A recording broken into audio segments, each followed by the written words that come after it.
you say? All systems A-OK. Are you sure there's nothing I could fix for you today? All systems A-OK.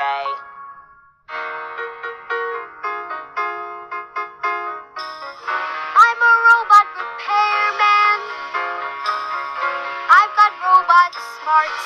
I'm the one you want to call when robot trouble starts. With my robot tools, robot grease, and robot parts, I fix them from their heads to their toes to their hearts.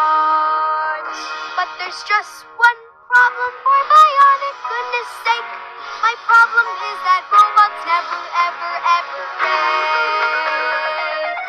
They just don't break. They never, ever break. This robot durability is kind of hard to take. They never catch the flu or get a bellyache.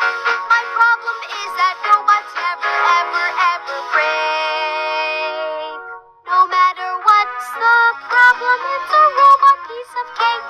Except that robots never, ever, ever, ever break.